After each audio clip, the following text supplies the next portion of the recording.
¿Cómo están todos, amigos? Buenos días, bienvenidos a 24 horas, la emisión nacional. Vamos a analizar más adelante el año de gobierno del presidente Lasso, como lo hemos venido haciendo durante toda esta semana. Bienvenidos.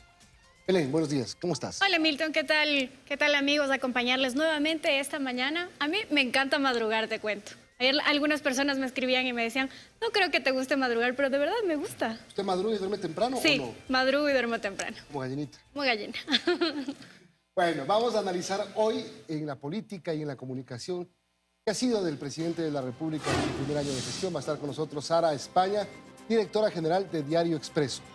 También nos acompañará esta mañana José Hernández, director del portal Cuatro Pelagatos. Con ellos, justamente como decías, Milton, se hará una evaluación de todo lo que ha sido este primer año de gestión del presidente Guillermo Lasso. Bueno, son las 7 de la mañana con un minuto y vamos a empezar con las noticias y lamentablemente no son buenas. Otra explosión. Así es, esta madrugada se escucharon varias explosiones. Las explosiones fueron en un cerro ubicado en el kilómetro 17 de la avenida León Febres Cordero en Daule. Así es, hay vehículos incinerados, de acuerdo a las primeras informaciones, hay cuerpos mutilados, personas desmembradas lamentablemente. Un vehículo se encontró, al menos uno incinerado, y aparentemente las personas estaban en su interior. Ahí están las imágenes. Y vamos a hacer un contacto en vivo a esta hora con Paul Tutibén. No sé si ya lo tenemos, sí. Paul Tutibén está en el lugar para contarnos.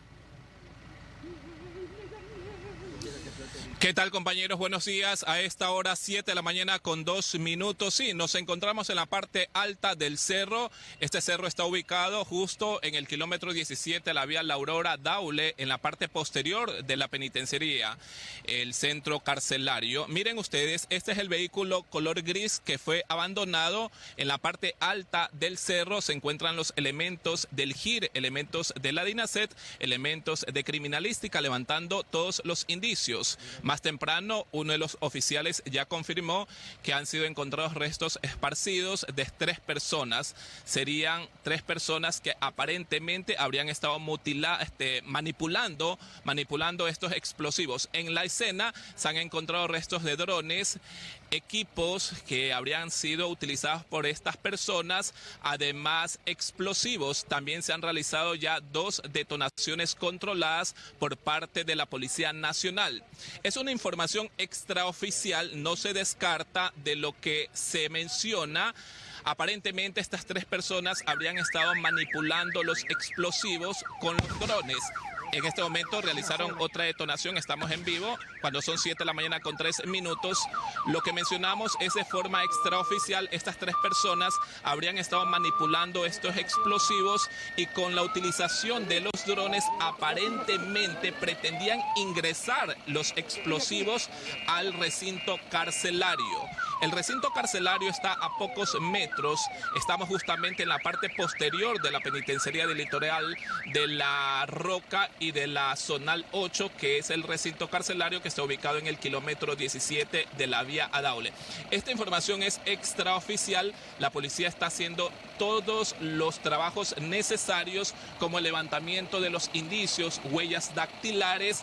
Este es el vehículo gris que pueden ver, según versión de los habitantes de las urbanizaciones, cerca de las 3 de la madrugada, escucharon 3 explosiones en el punto. Incluso se pudo visualizar llamas, incendio en la parte donde se puede transmitir en vivo.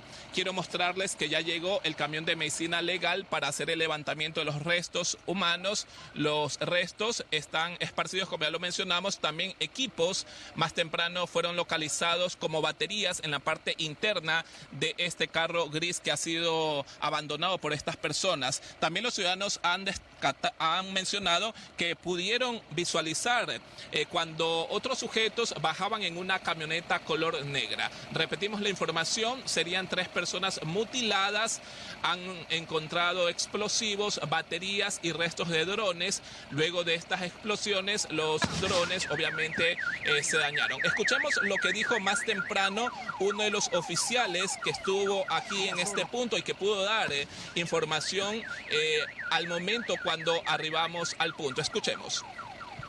Dar detalles, cuántas personas o qué tipo de restos se encontraron. ¿Se habla de personas desmembradas en la escena? Sí, aparentemente estamos, como digo, en la primera visualización como unidad de auxilio, lo que se pudo observar hasta el momento, 3 cuerpos al momento están en el lugar. Como digo, estamos tratando de que hagan el control del explosivo que se han encontrado en el lugar. ¿En qué condiciones estos 3 cuerpos? Realmente están con sus extremidades, unas desmembradas, creo que han estado con la manipulación de este aparato explosivo. ¿El vehículo sería de ellos? ¿Han encontrado droga?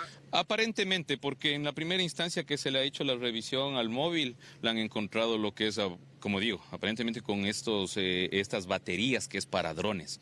Entonces creo que es del mismo vehículo, algo similar con lo que se encontró a pocos metros.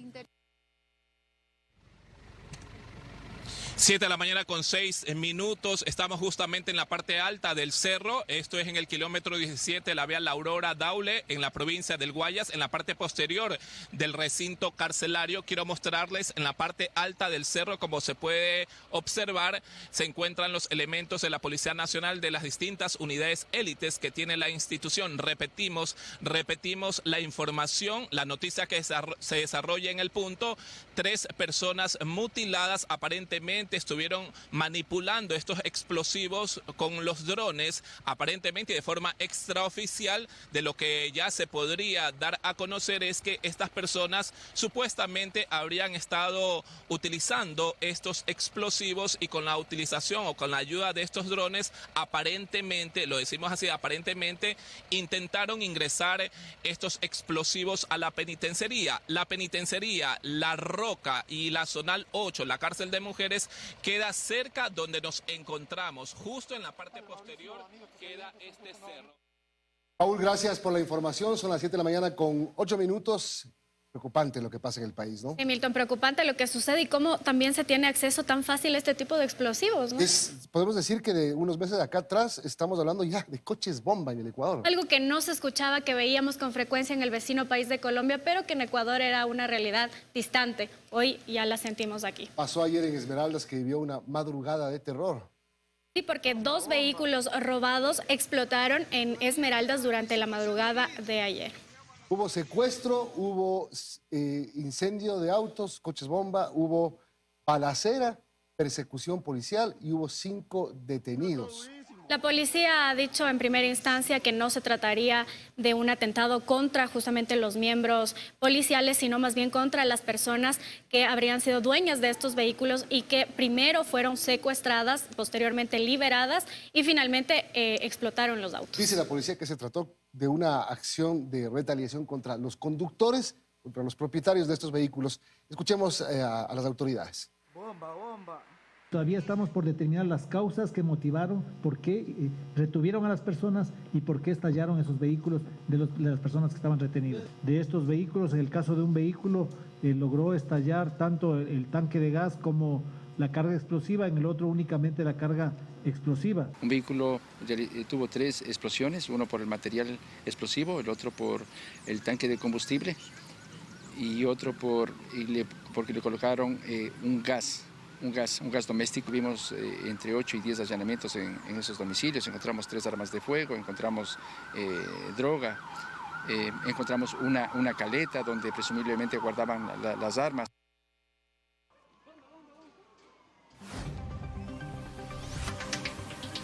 Hay 8 detenidos que serían integrantes de colectivos de izquierda que habrían estado trabajando en el reclutamiento de jóvenes campesinos con oferta de formación, cursos en México, Argentina, Colombia, Venezuela. Una investigación de varios meses revela que los jóvenes eran preparados para integrar grupos armados y posibles células guerrilleras en Ecuador. Así es, como les dijimos, hay 8 detenidos. No hay mayor información por parte de la Policía Nacional, dice el comandante general de la policía, que está esperando la audiencia un poco para saber de qué se trata, pero esto está con base de investigaciones, o se da en base a investigaciones de 3 años atrás. Grupos como el Movimiento Guevarista, por ejemplo, grupos que habían participado en las jornadas de octubre de 2019, en la violencia. Ahí están las fotos que circulan. Veamos el reportaje. Se trata de algunos integrantes y otros simpatizantes de organizaciones como el Movimiento Guevarista Tierra y Libertad, que ha sido parte de manifestaciones callejeras y visibles en las protestas de octubre del 2019. Un operativo simultáneo en Guamote, Machala y Quito, en el que se ejecutaron 9 allanamientos, apunta a las denuncias en contra de los supuestos líderes de una organización dedicada a la trata de personas y reclutamiento de jóvenes para integrar grupos guerrilleros. Estas fotografías, que son parte de la investigación, muestran la fase de reclutamiento de los jóvenes en el campo. Este proceso incluía el traslado de los jóvenes por las zonas de frontera hasta Colombia e incluso a Venezuela por vía aérea. Según las investigaciones, el entrenamiento consistía en un llamado curso militar para el manejo de armas de fuego, fabricación y manipulación de explosivos, secuestros y adoctrinamiento ideológico. Y con estos allanamientos reportados por Fiscalía se ha confirmado la detención de 8 personas que estarían vinculadas con escuelas de entrenamiento militar para jóvenes bajo las fachadas de escuelas de fe y política. No es otra cosa que formación previa a grupos guerrilleros que estarían preparándose en nuestro país. La policía únicamente ha reportado la detención de los ecuatorianos. Su Twitter, y es un trabajo que se realizó con la Policía Nacional, hay 8 detenidos.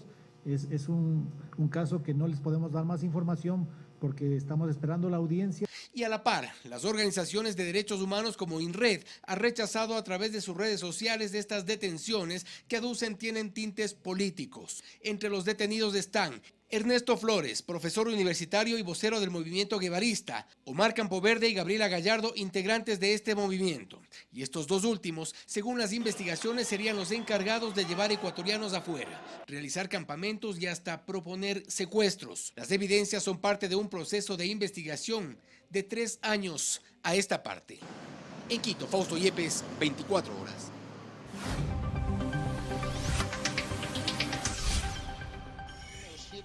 Vamos ahora con otro tema que también es muy importante. Con base en el mérito del expediente, los jueces del Tribunal de Santa Elena analizan si revocarán o ratificarán el habeas corpus que permite a Jorge Glass estar hoy por hoy en libertad. Y la tercera opción es la nulidad, la que había pedido el Procurador General del Estado por no ser comunicado o no ser llamado en la audiencia del juez de Manglar Alto que decidió el habeas corpus de Jorge Glass. Entonces la nulidad también es una vía que podría tomarse por parte del tribunal y que además estaría exenta de algún tipo de apelación. Vamos a ver un reportaje al respecto.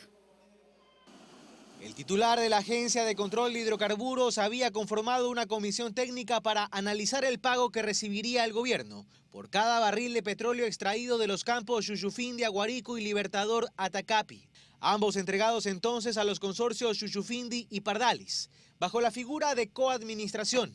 El funcionario solicitó información a ambas firmas, pero al no recibirla completa, inició una demanda de acceso a la información pública, algo que no fue del agrado del entonces segundo mandatario. Se vencieron los 15 días y me contestaron más o menos el 20% de lo que les había preguntado. Y entonces los demandé a los dos, al consorcio Chuchufindi y a Pardalis. Los demandé. ¿Los demandaste? Pregúntame si es eso también. Este video grabado en el despacho de Jorge Glass data de 2014 y ha sido difundido por el portal de investigación Código Vidrio. En la secuencia, Glass pide no dejar nada por escrito sobre este tipo de temas, pues advierte consecuencias. O sea, tú tienes que entender, hermano, que esto es un proyecto político. Y si nosotros mismos nos lanzamos datos, es como de un pelota en el Comité de Deuda Externa. ¿No? Aprueba todos los créditos como parte de un directorio, pero para todos han mandado 10.000 cartas. Tú hay que decirle, oye, amigo, mira, compadre, todas las preguntas que tengas, hazlas. Tú no das por escrito, hermano, porque después de 10 años, ¿cómo se va a meter preso al presidente? José Luis Cortázar es el nombre de quien entonces presidía la Agencia de Regulación y Control de Hidrocarburos. Es quien graba el video con una cámara escondida. Los hechos registrados, sin embargo, no fueron denunciados. Cortázar llegó a ser gerente de Petroecuador en 2017 y hoy ha dicho que este video ha sido manipulado. Pero esos argumentos no convencen a la Comisión de Fiscalización de la Asamblea Nacional, que ha pedido a Cortázar entregar el video íntegro.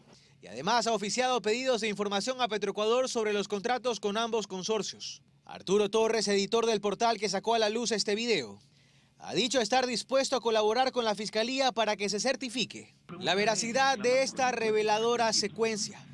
En Guayaquil, Carlos Acoto, 24 horas.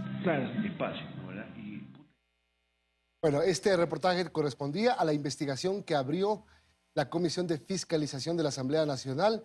Ustedes vieron esta grabación, también salió el ex director de Hidrocarburos, José Luis Cortázar, a decir que ese video ha sido trucado, manipulado.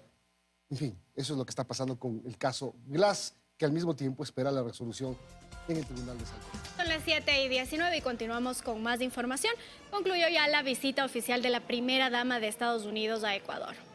Así es, la primera dama Jill Biden visitó un centro de atención infantil y estuvo con la primera dama ecuatoriana hablando del tema de la desnutrición crónica infantil. Nuevamente el gobierno ha puesto esta necesidad de combatir con fuerza, con recursos y con decisión la desnutrición crónica infantil en el Ecuador. Somos el tercer país de la región con más altos índices de desnutrición crónica infantil.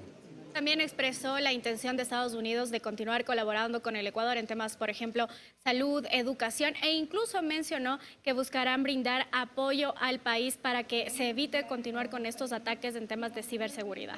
Así es, hoy la primera dama estadounidense, Jill Biden, viajará a Panamá. La lucha contra la desnutrición crónica infantil es un objetivo en el que estamos comprometidos todos los ecuatorianos. Le invito a sumarse a este esfuerzo compartiendo buenas prácticas y cooperación técnica de esta materia. Ayudar a que los niños vayan a la escuela, a la universidad y juntos vamos a defender su gobierno de los ataques cibernéticos. Y no es solamente aquí en Ecuador, los Estados Unidos, al igual que ustedes, estamos invirtiendo en toda la región. 7:20 y hoy a las 8 de la mañana está prevista la sesión de la Comisión Pluripartidista Evaluadora con fines de destitución de la presidenta Guadalupe Llori, pero la asamblea va a estar cerrada, Belén. Sí, ya desde hace algunos días atrás se anunciaba un presunto boicot por parte de la presidenta del Legislativo, Guadalupe Llori, en contra de esta comisión. En principio denunciaban que no se les prestó ningún salón para poder sesionar. Decían que también hoy se podía cerrar la asamblea. Desde la asamblea nos habían dicho que eso no iba a ocurrir, pero ayer por la noche se emitió ya un comunicado indicando que hoy solo se iba a permitir el ingreso de las personas que tengan relación con todo lo que tiene que ver con las cosas que se van a hacer para el 24 de mayo. Claro, preparando el salón, el hemiciclo legislativo para recibir al presidente en su primer informe a la Nación, pero eso es de lunes. Tienen que cerrar la asamblea desde antes. Eso es lo que no se realmente entiende, ¿no? Además, ¿qué pasa con el sistema informático de la Asamblea Nacional? Ayer también denunciaban que se había caído la red. Y emitían también otro comunicado, Milton, señalando que son problemas a la interna con el servidor informático y que por eso los asambleístas señalaban no tenían ni siquiera sus correos institucionales para la comunicación interna que se maneja en la asamblea. De todas formas, la Comisión Multipartidista ad hoc también emitió un comunicado diciendo que pese a todos estos inconvenientes que se han registrado previamente, ellos van a sesionar a las 8 de la mañana. ¿En dónde lo harán? Vamos a ver qué pasa más adelante. Vamos a ver qué pasa, ya los vamos a estar informando, a ver si es que hay show o no hay show el día de hoy. A todas estas, Virgilio Saquicela, el vicepresidente de la Asamblea, reaccionó a la denuncia que le hicieran el bloque de Creo por incumplimiento de funciones. Escuchemos. Falta temporal o permanente del presidente o presidente de la Asamblea Nacional asume el primer vicepresidente de la Asamblea. Si es que el proceso, luego del derecho a la defensa, del debido proceso de la comisión se sustancia hasta finales de este mes y el pleno resuelve la destitución de la presidenta, me toca asumir. Eso dice la ley, no lo digo yo. Y simplemente si hacemos eso, habrá que darle un giro a esta Asamblea. Y una vez que la presidenta pueda dar un paso al costado, que el Pleno decida que sea destituida de sus cargos, creo que podemos evaluar esta crisis interna, podemos sentarnos a dialogar y encontrar una salida en la que todas las fuerzas políticas se sientan cómodas y que obviamente también podamos trazar una agenda para poder trabajar. Los conflictos entonces en el legislativo continúan. Veamos también si procede esta denuncia que presentó el bloque de Creo en contra del vicepresidente. Y ya veremos qué pasa hoy a la entrada de la Asamblea Nacional. Vamos a hacer una pausa, 7:23, volvemos para analizar el primer año de gestión del presidente Lasso. En el tema político y de comunicación va a estar con nosotros José Hernández, director del portal Cuatro Pelagatos, y Sara España, editora general de Diario. De la mañana con 7:27 vamos a empezar el análisis en el tema político de comunicación del primer año de gestión de Guillermo Lasso. Está con nosotros Sara España, editora general de Diario Expreso, y José Hernández, director de Cuatro Pelagatos. Sara, quiero empezar contigo. Buenos días, gracias por acompañarnos. ¿Qué se queda pendiente o qué nos queda debiendo el presidente Lasso? Ayer yo hablaba sobre el tema social, por ejemplo. Me decían, hay algunas cosas que el gobierno ha hecho, pero para saber qué ha hecho, toca buscar, buscar y buscar. no las han comunicado, no se dejan ver. Bueno, en primer lugar, gracias a vosotros por invitarme. Efectivamente, creo que en el primer año de gobierno, la sensación que queda, sobre todo a nivel ciudadano, es que hay muchos pendientes, muchas promesas en las que ni siquiera se ha empezado a trabajar, y si se ha empezado a trabajar no se ve. Hay que reconocerle, y es lo que él siempre reclama, que tuvimos un proceso exitoso de vacunación, lo cual abrió la puerta a la reactivación, a poder estar un poco más tranquilos con la pandemia, pero bueno, eso era un requisito básico para empezar a vivir, ¿no? No se puede pasar toda una legislatura y un primer año de gobierno con ese asunto, y hay, bueno, pues circunstancias muy ríspidas que hay que solucionar de manera urgente. El tema de la inseguridad, que no es lo mismo la inseguridad que viven los ciudadanos con el crimen organizado, que también está relacionado, pero son dos aspectos. Creo que la inseguridad por el lado de la delincuencia común no se está abordando demasiado. El tema económico tampoco termina de arrancar, más allá de las cifras macro, en la economía real no se siente. Y todos los aspectos sociales que venimos reportando todos estos meses, ¿no? Hospitales, educación, vuelven ahora los chicos a clases con 2 años de retraso, todo eso está pendiente. Ahora, José, Sara dice el tema de la vacunación como la gran obra de presentación, carta de presentación del presidente Lasso. El presidente Lasso dice, ¿cuál es la principal obra mía en este año? La vacunación, porque sin vacunación no hubiéramos estado en las condiciones que estamos, de reactivación, de frenar las muertes, de bajar el tema de contagios y la ocupación de hospitales. Vamos a darle crédito a la vacunación. Sí, es verdad. ¿Es una obra que tiene que perdurar en el tiempo o nos quedamos solamente con esa nada más? Buenos días a Sara y a toda la audiencia y gracias por la invitación.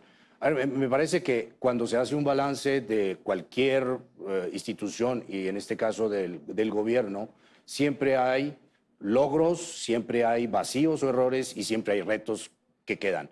Y me parece que cuando tú planteabas el tema de la comunicación, me parece que ahí hay un problema conceptual. Es decir, me parece que el gobierno no ha definido cuál es la comunicación. Y como no la ha definido, lo que han hecho es creer que la Secretaría de Comunicación es la Oficina de Relaciones Públicas del presidente. Entonces comunican lo que hace el presidente. Pero un gobierno tiene que comunicar porque un gobierno tiene estrategias y esas estrategias tienen objetivos, esos objetivos tienen prioridades, esas prioridades tienen unos tiempos y tienen unas explicaciones. Y me parece que ahí hay una diferencia entre hacer comunicación sobre la estrategia, las prioridades, los tiempos que requiere el gobierno y las explicaciones que le tiene que dar al país y la comunicación que se hace sobre lo que el presidente hace.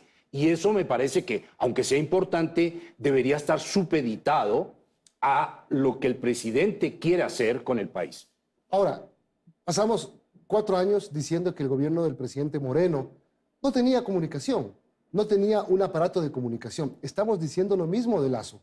¿O no será que sí tienen comunicación? ¿O será que nos acostumbramos 10 años a un aparato demoledor de comunicación por cualquier lado, a las buenas o a las malas del gobierno de Correa? A ver, yo creo que el tema, Milton, no es compararse con Correa. Correa era una empresa de propaganda, que es totalmente diferente. Estamos en un momento complicado del país, por la situación del mundo, por la situación del país, por temas que entran en la agenda como el tema del narcotráfico, como el tema de la violencia, y entonces eso requiere explicaciones, no requiere propaganda.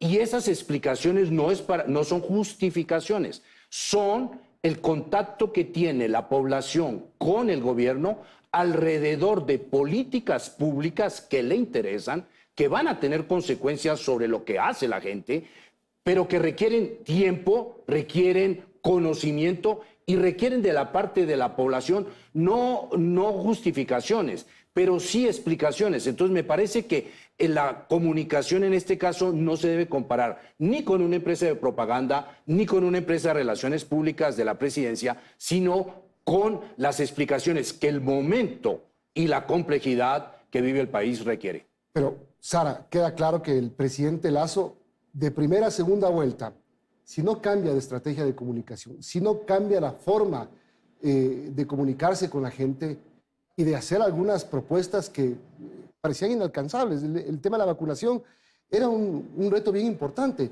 pero más difícil era conseguir arreglar los problemas del país en los primeros 100 minutos. Pero si no tenía una estrategia fuerte de comunicación, Lasso no ganaba. Sí, definitivamente. Yo añadiría un ingrediente. No sé si solamente falla la comunicación o si es un problema de incomunicación. Desde el primer momento se ha sentido una distancia desde Carondelet digamos, al termómetro de la calle, de lo que le está pasando a los ciudadanos. Menciono otra vez lo que decía antes, el tema de la delincuencia, de la inseguridad. No es lo mismo el tema de los sicariatos y el crimen organizado y el narcotráfico, que según nos están presentando es muy agresivo, a las personas que se sienten y que son asaltadas y que se sienten inseguras al salir a la calle. Siento que hay muchos temas que la ciudadanía los vive cada día y que no terminan de llegar en la magnitud en la que se están viviendo hacia las autoridades, ¿no? Además de barrera de bloqueo yo sí ahí. le reconozco a este gobierno respecto a los anteriores un cambio en su manera de relacionarse con los medios, es decir, yo creo que se están respetando las reglas del juego o se están respetando. A mí me ha preocupado precisamente en estos días los comentarios que hizo Diego Ordóñez, ¿no?, aquí en este canal, diciendo que los medios de comunicación deberíamos bajar el tono o cambiar el tono a la hora de contar los problemas. Precisamente creo que ese es el asunto. Si bajamos el tono, si cambiamos el tono, les va a llegar menos el mensaje que todavía no les llega de la forma en la que los ciudadanos lo quieren transmitir. Entonces, a mí esos comentarios me resultan preocupantes. Ahora, ¿hay una barrera, Sara, entre lo que el pueblo siente y lo que al gobierno le llega? Es decir, ¿hay una burbuja en Carondelet?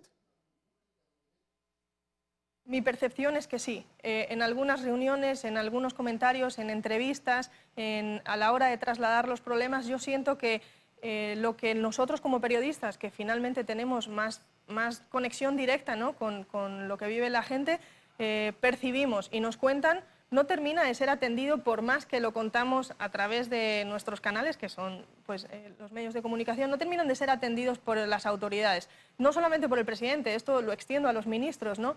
En algunos casos las vocerías no atienden, son distantes y no se trata de que nos rindan cuentas a los periodistas, sino a la ciudadanía, que creo que es lo que estaba apuntando José. Si no canaliza, si el mensaje no llega, si esas explicaciones no las entienden los ciudadanos, pues entonces parece que hay un problema de comunicación. No sé si es incomunicación en realidad. ¿Y por qué esta desconexión, José? El presidente Lasso debe ser el candidato a presidente de la República que más veces se recorrió el país en campaña, que más vueltas al Ecuador se dio y que estuvo en mayor contacto con la gente. No creo que exista otro candidato que haya tenido esa experiencia. Entonces, ¿por qué cuando llega al poder aparentemente se desconecta de lo que se necesita? Siendo un presidente que se mueve por el país, que va a los sitios. Yo no creo que haya desconexión. Me parece que hay un tema de procedimiento. A ver, en el gobierno se tiene la impresión de que van por etapas. Es decir, hay una visión más burocrática o tecnocrática que política.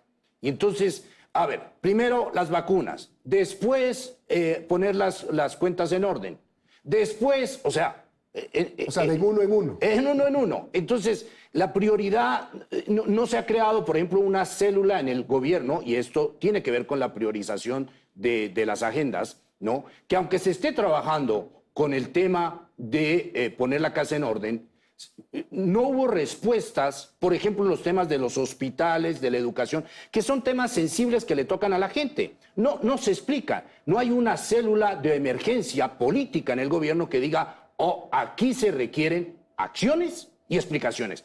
Y se requiere caminar y mascar chicle al mismo tiempo. Entonces, ahí hay un tema, me parece que es un tema más de procedimiento, como que ahora el presidente que ya hizo la vacunación y que ya puso la casa en orden, es decir, que las cuentas fiscales son manejables, entonces dicen, ahora viene la reactivación. Entonces es un gobierno como que va uno por uno y resulta que en la política, y peor en la situación compleja que vive el país, y peor en un país con tantas agendas atrasadas, se requiere caminar y mascar chicle al mismo tiempo. ¿Será que eso podía ser el presidente Lasso cuando era empresario privado? En el sector privado sí puedes caminar y mascar chicle al mismo tiempo.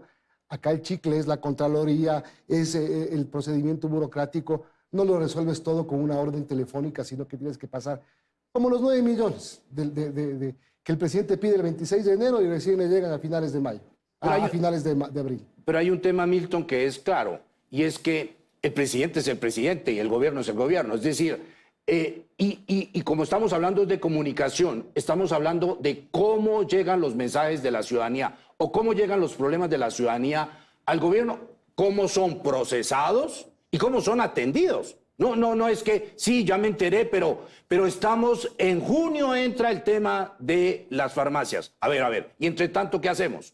O sea, este tema de la urgencia, este tema de la sensibilidad popular, este tema de un país que a veces lo cotidiano no le encuentra la forma de viabilizar sus problemas, el gobierno tiene que ser sensible. Me parece que ahí hay un tema de agenda, por un lado, de ir uno por uno, y dos, de sensibilidad y de crear en el gobierno unos mecanismos que diga este tema requiere acciones y explicaciones. Sara, la frase de ponemos la casa en orden se acaba el martes, después de que el presidente salga de la Asamblea Nacional. Ya no hay más la casa en orden, porque supuestamente ya la puso. Entonces ahora tiene que empezar a sentirse otra cosa, la cosa del contacto diario, de la necesidad urgente de la gente, de la medicina, del registro civil, de la obra de infraestructura, de carreteras arregladas, etcétera. Bueno, yo creo que somos muy generosos al dar un año para poner la casa en orden, llevándolo a un plano empresarial, ¿no? Además, aprovechando que el presidente tiene ese perfil, 100 días es lo que una nueva autoridad entra a un nuevo cargo y ve qué es lo que hay y empieza a hacer las cosas. Un año es un tiempo suficiente como para que ya empezáramos a sentir en qué se está trabajando.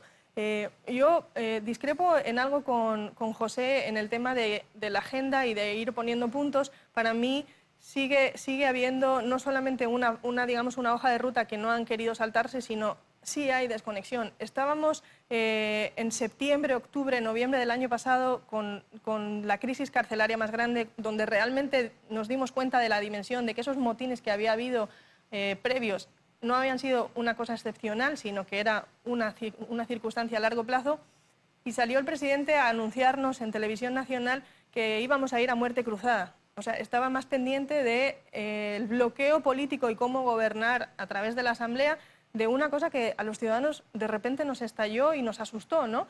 Y así yo he visto estas manifestaciones oficiales en paralelo a circunstancias.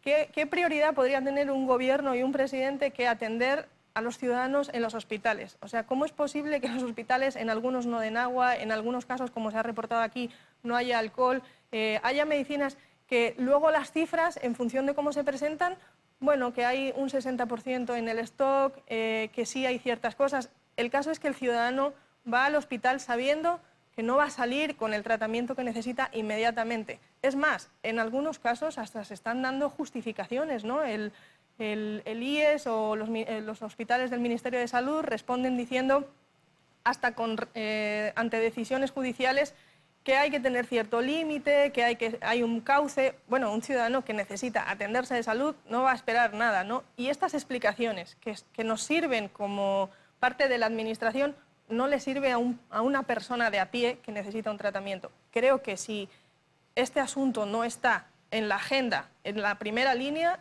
está desorientado. Bueno, seguimos analizando con Sara España y José Hernández este primer año del presidente Lasso. José, el presidente Lasso llega políticamente, llega con aceptación, credibilidad, como hubiéramos esperado que en este país le pase a un presidente, o llega peor de lo que esperábamos. El primer año llega, a mí me parece que no llega tan mal, es decir, llega con cierta credibilidad.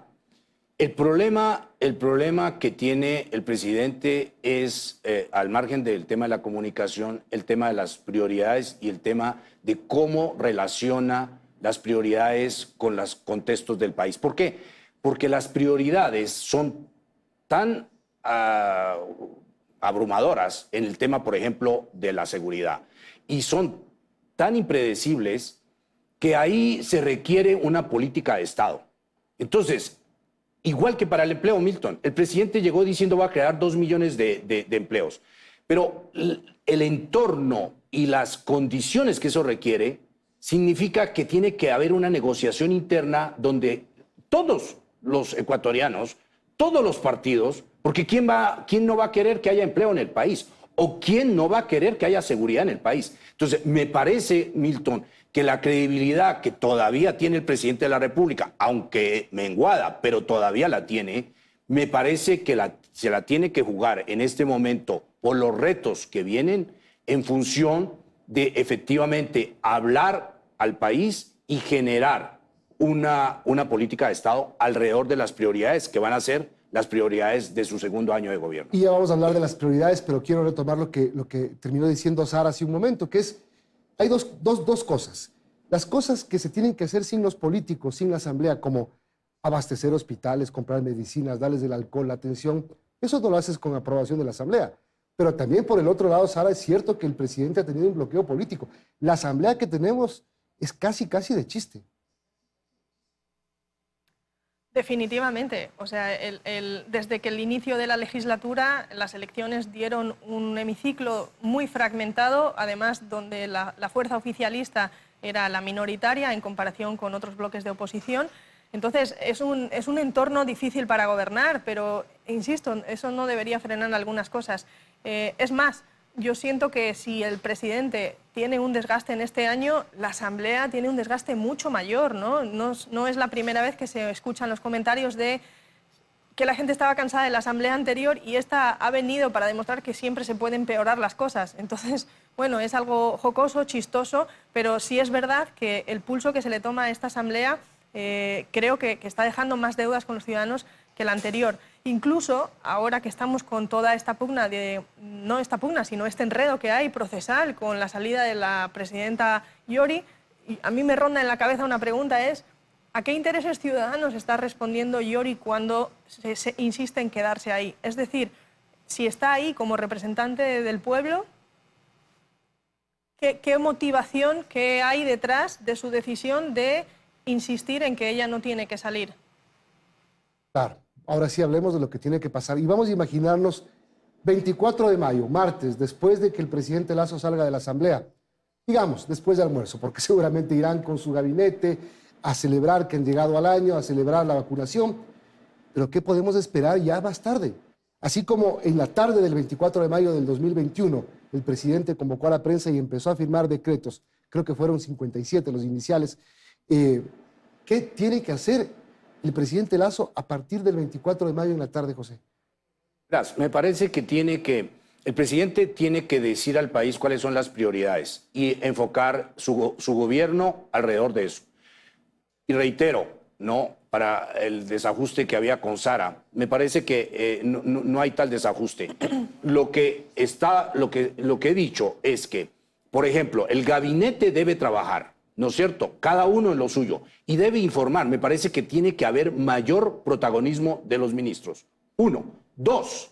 Me parece que el gobierno tiene que crear alguna célula para atender con los ministros del ramo los problemas urgentes, así no estén en la agenda. O sea, tiene que atenderlos y tiene que resolverlos y tiene que explicarlos. Y tiene que generar acciones para eso. Y 3, me parece, Milton, que el presidente y el gobierno tiene que organizar la comunicación. Y la comunicación no es, reitero, propaganda. La comunicación es alinear lo que el presidente y sus ministros y el gobierno tenga que decir al país en función de una estrategia política que contempla, por supuesto, objetivos, resultados, y esos resultados tienen un tiempo para ser cocinados, para producirse, y esa debe ser la comunicación que reciba el país. Más aún en un momento, Milton, en que, reitero, va a haber mayor gravedad del tema del narcotráfico, va a haber más muertos en el país. Eso me parece que no hay que decirle mentiras a la gente, me parece que eso no es un tema y deberíamos también, y me incluyo, los periodistas, no hacer populismo periodístico al salir todos los días a decir, hoy hubo 4 muertos, ¿qué está haciendo el gobierno? Entonces esto no funciona.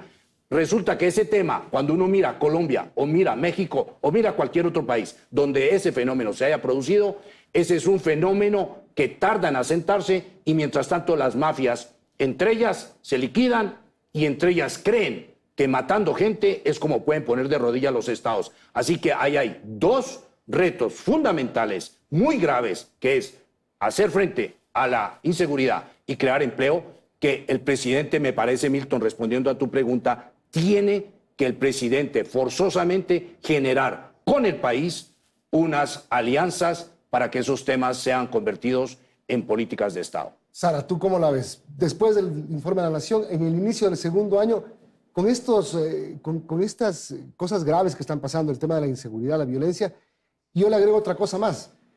El año electoral, se vienen las elecciones y el presidente Lasso tiene un partido político que seguramente va a querer que captar la mayoría de gobiernos seccionales. Entonces, ¿cómo tú ves el inicio del segundo año del presidente? ¿Qué tiene que hacer? Bueno, yo tengo un recorrido limitado en Ecuador, pero he vivido tres inicios, ¿no?, de un gobierno, y la percepción que tengo es que el primer año siempre es el año más difícil. Después del segundo año pareciera que las cosas empiezan a rodar, incluso con los problemas que hay. A lo mejor es una inercia, a lo mejor es hasta que se asientan las cosas, hasta que se establecen las fuerzas de poder. No lo sé, esperemos que sea así, que los 3 años que quedan realmente se empiecen a notar resultados, que creo que finalmente eso es la mejor estrategia de comunicación, no tener que contar lo que se está haciendo y lo que se va a hacer y lo bien que van las cosas, sino que se sienta y que se vea. En eso coincido, por ejemplo, en el rol que tendrían que tener los demás ministros en este gobierno, ¿no? Cada cartera tiene su área de gestión y eso debería sentirse, no recae toda la responsabilidad en la figura del presidente, sino en todo el gobierno. Y en cuanto al tema electoral, pues es importante. Yo sí estoy a la expectativa de saber cuáles son los cuadros que va a tener el partido oficialista en las elecciones y cómo va a quedar configurado el país, porque podría darse esta circunstancia de que el partido que gobierna todo un país no tenga representación significativa a nivel local y eso bueno, pues va a tensar también la cuerda en los siguientes meses. Tenemos 30 segundos y quiero que me digan una sola cosa, así, en 10 segundos cada uno, que el presidente debería hacer el 24, a partir del 24 para que digamos, wow, empezó el cambio. Sara.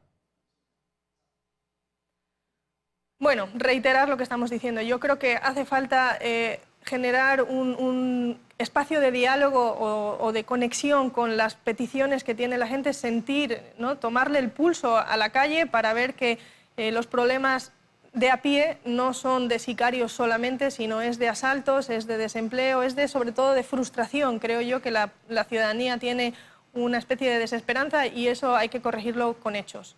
Para quitarnos la frustración, José, o para que la gente que está frustrada se siente así, se le quite, ¿qué tiene que hacer? Presidente, a ver, ¿qué tendría que hacer?